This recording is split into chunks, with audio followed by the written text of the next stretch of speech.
I finally finished the tactical belt that I've been making, and here is the outcome. I went to our local shoe repair shop and I asked him to stitch the sides of this belt from one end to the other, and I asked him to leave about 10 inches of the belt separated like this. He also made double stitches on both ends so it would really stay.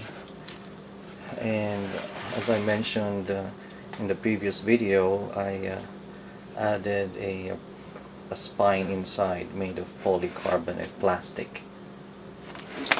And what else? I also added this loop so I could put the black belt underneath when I wear it, and the other one on top, like that. I'm keeping both buckles. It has two different buckles, and this is how I will be using it. I will slide the black belt underneath through the loop, and then the brown one or the tan one, slide it into this buckle and to the other buckle, tighten it like that, and then slide it here like that. There you go. And then this one goes into the loop.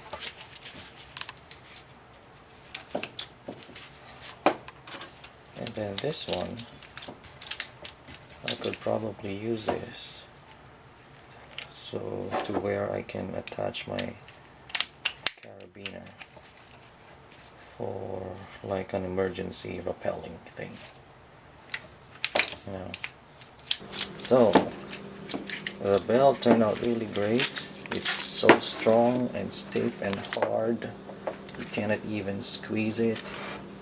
If you squeeze it here, of course you will be able to squeeze it because there's no backing. But this one is really hard. I got the belts at a local military surplus for $4.95 each, and the stitching labor for $5, so total $15 for a tactical belt this strong. So to test this, I will be using my XD9 subcompact with the holster that I made. It's an inside and outside the waistband holster, but this time I'm going to be using it as an outside the waistband. I took out the attachments here so I could add this. Alright, so the gun is loaded, the magazine is loaded, 13 rounds, so I could really test the belt and use the maximum weight of the gun. And let me show you first how a regular belt, like a nylon belt, will work with an outside the waistband or with this gun. It will not,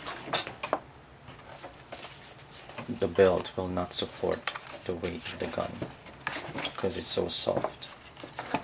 See that it won't stay up and it won't stand up. Okay, and you could easily pull the belt out. So if you put this on around your waist, your gun will definitely be flopping. So this is not a good belt. Okay, let's try for the test, let's try the belt that I made.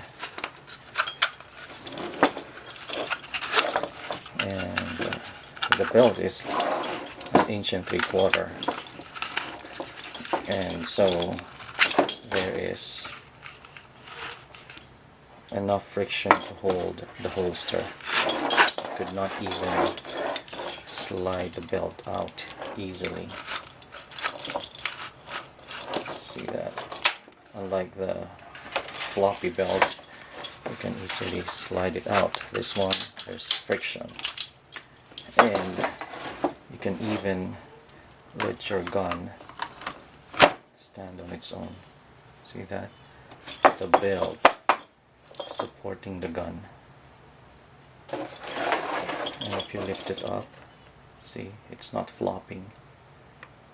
So this is really a good belt. And if you put this around your waist, or if I put this around my waist, it will definitely support the gun.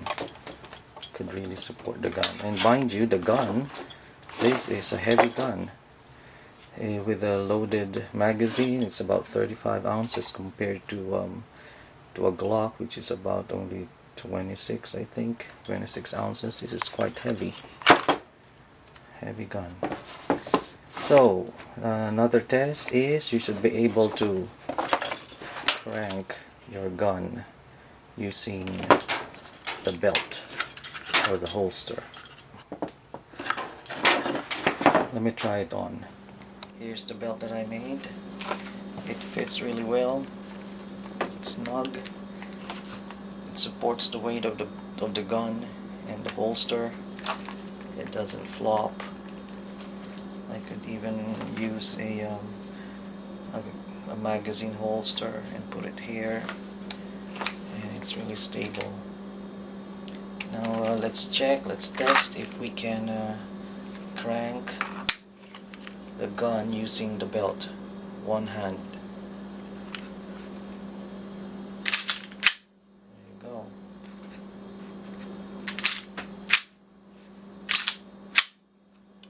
There you go. You think we can use loaded magazine?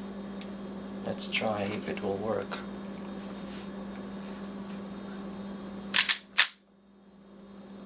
There you go. It did work. Loaded. Let's unload it.